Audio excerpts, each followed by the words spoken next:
So what's up mga bids? Karon dai mga bids.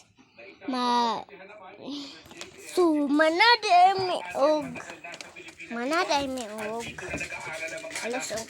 Aktibong miyembro rin ani ito ng Chinese Chamber of Commerce Mga at Philippine dai Chinese Chamber of Commerce. Glitter. Kinukuha pa ng GMA Chinese Integrated glitter News shimmering ang panig ni sharing. Liwan Wang tungkol sa isyong ito. Para sa GMA Integrated News, Mark Salazar. Yo! 24 oras. So Buhay na buhay ngayong Chinese New Year. Ang itinuturing na pinakamatandang Chinatown sa buong mundo, ang Binondo.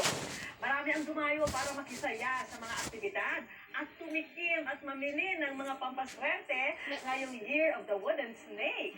At nakatutok doon live. ate blurred lagi siya ti. Blurred siya. Unsa na mo gisirita ni mo sa? Unahan ni mo. Dakuha yung bil.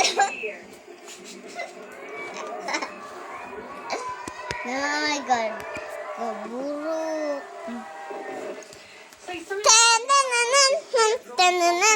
Chinese New Year. Sa kahabaan ng Coast Bridge sa Maynila. Ang nagsisilbing entryway papunta sa pinakamatandang Chinatown sa buong mundo. Ang Binondo.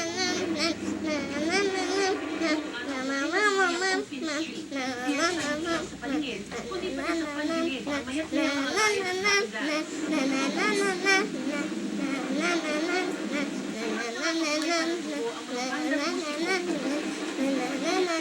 at ang pagpapagod ng mga ampaw at iba pang regalo ng establishmento ito na talaga namang pinagkaguluhan ng mga tao. Aman, pwede na tayo mamalit yung cookies. Din ang bubusog sa paningin. Kaya naman enjoy na enjoy ang mga maraming dumagsalito. At dahil may selebrasyon, mawawala ka naman ang Ano pagkain. ka bala pa? Food crawl ang trip ng marami sa dahil ng surat at susunod ito. Gaya ng magkaibigan ito na galing Taraw, Mindanao at lumayo talaga dito sa Binondo Dahil para ako ang magpiesta at makapag-food trip. Napagod pa lagi. Kahit naman.